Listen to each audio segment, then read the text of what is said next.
Hello दोस्तों, आज मैं बात करने वाला हूँ जीएसटी रजिस्ट्रेशन के बारे में। हाँ जी दोस्तों, यहाँ पे जीएसटी रजिस्ट्रेशन में बड़ा बदलाव कर दिया है गवर्नमेंट ने। जीएसटी रजिस्ट्रेशन के अंदर चेंजेस कर दिया है। तो दोस्तों, इसको समझने के लिए बने रहे मेरे साथ वीडियो के एंड तक। तो दोस्तों, चल रहा है यहाँ पे हैप्पी न्यू ईयर सेल 2021, जहाँ पे आपको 50% का डिस्काउंट मिल जाता है सभी पेन ड्राइव और ऑनलाइन कोर्सेज पे।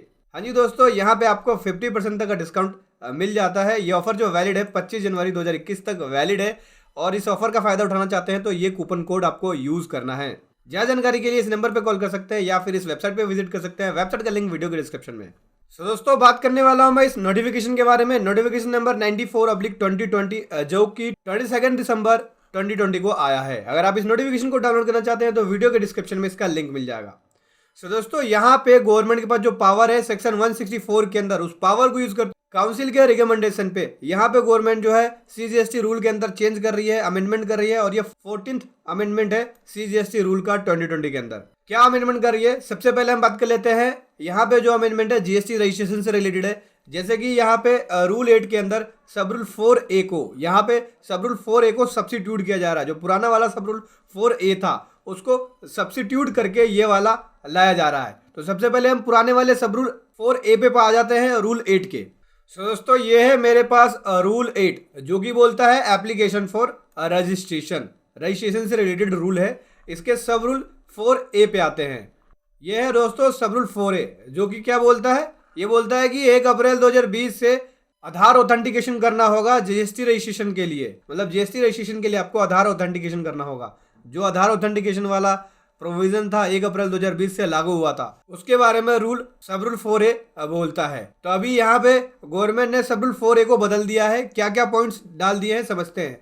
सब रूल 4A के 2 पॉइंट है। पहले में क्या बोलता है, पहले के ए में बोलता है कि अगर यहाँ पे पर्सन ने ऑप्ट किया है आधार ऑथेंटिकेशन के लिए, ठीक है, बायोमेट्रिक बेस्ड आधार ऑथेंटिकेशन होगा और फोटोग्राफ भी लेंगे। और सेक्शन 25 का 6D जब तक एग्जम्प्ट होगा, ठीक है।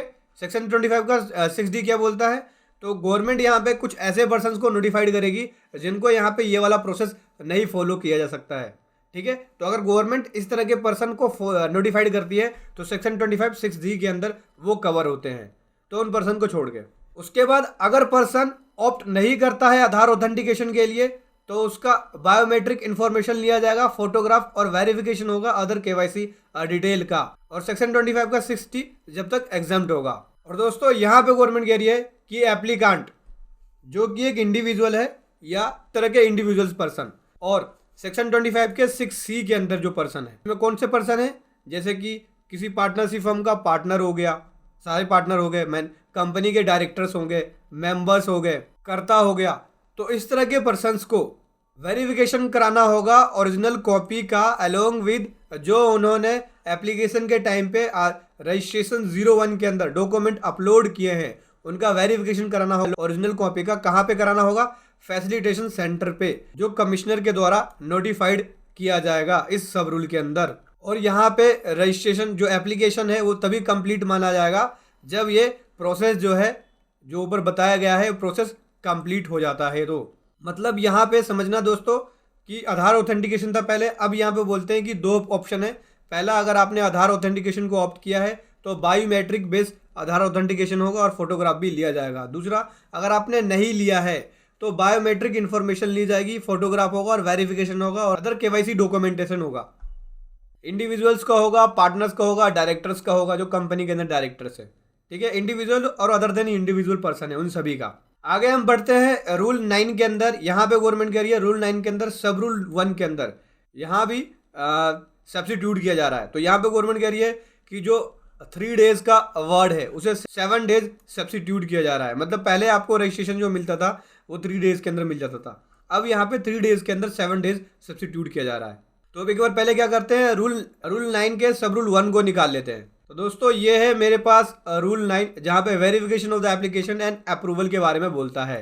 तो ये सब रूल 1 है। तो यहाँ पे क्या बोलते हैं, तो दोस्तों यहाँ पे इस सब रूल 1 के अंदर यहाँ पे बोलते हैं कि जो डॉक्यूमेंटेशन उसने यहाँ पे प्रॉपर ऑफिसर जो है आपके डॉक्यूमेंट को, आपके एप्लीकेशन को एग्जामिन करेगा, और एग्जामिन करने के बाद आपको जो अप्रूव कर देगा रजिस्ट्रेशन, वो विद इन 3 वर्किंग डेज के अंदर ये सारी प्रक्रिया होनी है।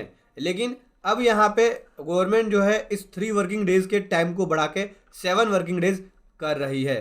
तो दोस्तों यहाँ पे देख सकते हैं ये सेकंड वाले प्रोवाइजो के अंदर क्या बोलती है गवर्नमेंट कह रही है कि पर्सन जो कि अदर देन 6D के अंदर है, सेक्शन 25 के अंदर। मैंने बताया आपको कि सेक्शन 25 के 6D में ऐसे पर्सन कवर है जो गवर्नमेंट नोटिफाइड करेगी कि इन पर्सन को आधार ऑथेंटिकेशन कराना है या उनको एग्जाम्प्ट किया जा रहा है। तो यहाँ पे गवर्नमेंट की पर्सन उन पर्सन को छोड़ के जो सेक्शन 25 6D के अंदर कवर हैं, फेल हो जाते हैं आधार ऑथेंटिकेशन में या फिर आधार ऑथेंटिकेशन को ऑप्ट नहीं करते हैं, तो यहाँ पे proper officer with the approval किसके द्वारा, कमिश्नर के द्वारा या फिर कमिश्नर के द्वारा जो कि असिस्टेंट कमिश्नर के नीचे की रैंक का ना है, उस ऑफिसर के द्वारा ये पाते हैं कि बिजनेस का फिजिकल वेरिफिकेशन होगा प्रिंसिपल प्लेस का, तो यहाँ पे किया जाएगा। और यहाँ पे रजिस्ट्रेशन जो ग्रांट होगा विद इन 30 डेज के अंदर होगा जब एप्लीकेशन सबमिट किया जाता है और फिजिकल वेरिफिकेशन होने के बाद बिजनेस के प्रिंसिपल प्लेस का। ठीक है, यही पहले जो था वो 60 डेज का था। अगर मैं रूल 9 की बात करूँ तो यहाँ पे आप देख सकते हैं रूल 9 के अंदर ये देख सकते हैं 60 डेज के अंदर बोला है, लेकिन अभी इस टाइम लिमिट को घटा के 30 डेज कर दिया। एप्लीकेशन सबमिट होने के बाद फिजिकल वेरिफिकेशन होने के बाद 30 डेज के अंदर विद इन 30 डेज के अंदर रजिस्ट्रेशन ग्रांट हो जाएगा।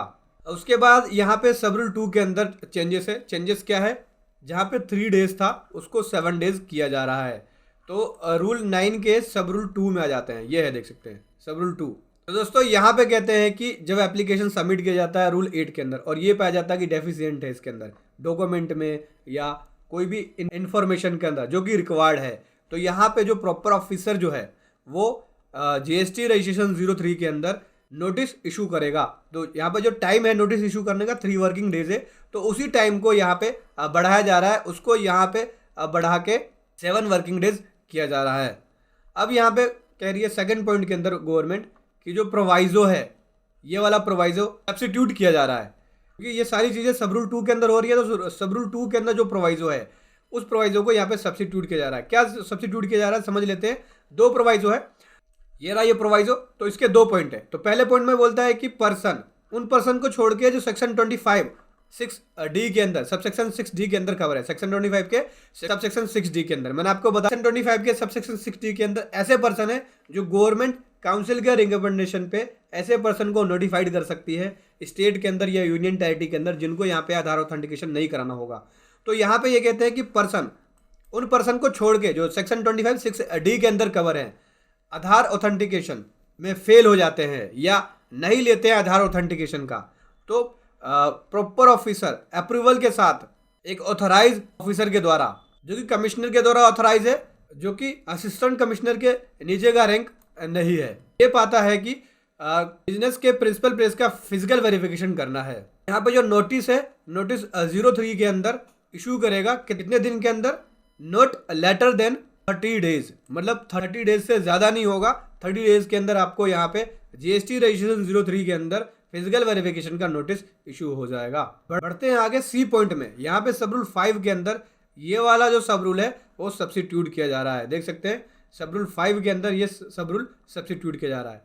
तो सब रूल 5 के अंदर क्या बोलता है कि प्रॉपर ऑफिसर अगर फेल हो जाता है एक्शन लेने में, क्या क्या एक्शन, ये 3 एक्शन है। देखो दोस्तों यहाँ पे प्रॉपर ऑफिसर फेल हो जाता है क्या, 7 वर्किंग डेज के अंदर जो सबमिशन डेट है, 7 सबमिशन डेट से एप्लीकेशन की सबमिशन डेट से जहाँ पे जो पर्सन है वो कवर नहीं है सब रूल 1 के अंदर, और यहाँ पे प्रॉपर ऑफिसर फेल हो गया एक्शन लेने में। मतलब सब रूल 1 में मैंने आपको बताया सब रूल 1 कौन सा, 9 का सब रूल 1। तो 9 का सब रूल 1 कहाँ पे है, ये देख सकते हैं सब रूल 1 में बता दिया मैंने आपको कि यहाँ पे जो पर्सन है उसका फेल हो जाता है आधार ऑथेंटिकेशन में, आधार ऑथेंटिकेशन को नहीं लेता तो बिजनेस के प्रिंसिपल प्लेस का फिजिकल वेरिफिकेशन होगा। तो यहाँ पे इस वाले 5वें पॉइंट में गवर्नमेंट बोल रही है कि वो पर्सन जो कि कवर नहीं है सब रूल 1 के अंदर, और यहाँ पे प्रॉपर ऑफिसर फेल हो जाता है एक्शन लेने के अंदर 7 वर्किंग डेज के अंदर, ठीक है। ए में और बी में बोलते हैं कि with in a period of 30 days के अंदर जब एप्लीकेशन सबमिट किया गया है उसकी डेट से, और पर्सन सब रूल 1 के अंदर कवर है, पहले में कवर नहीं था दूसरे में कवर है, और यहाँ पे प्रॉपर ऑफिसर जो है वो फेल हो जाता है एक्शन लेने में, डी का पॉइंट। और सी वाले पॉइंट में within a period of 7 working days date of the receipt of the clarification information document या furnish of the applicant under sub rule 2। अब यहाँ पे within a period of 7 working days, मतलब 7 working days के अंदर जब उनको receive हुआ है क्लैरिफिकेशन या इन्फॉर्मेशन या डॉक्यूमेंट जो कि फर्निश किया गया एप्लीकेंट के द्वारा, जो कि सब रूल 2 के अंदर है। 9 में सब रूल 2 कौन सा था, ये देखते हैं। रूल 9 के अंदर सब रूल 1 ये है और सब रूल 2 ये है, जहाँ पे बताया है कि अगर वो फेल हो जाता है आधार ऑथेंटिकेशन के अंदर या फिर आधार ऑथेंटिकेशन को नहीं लेता है तो बिजनेस का प्रिंसिपल प्लेस का फिजिकल वेरिफिकेशन होता है।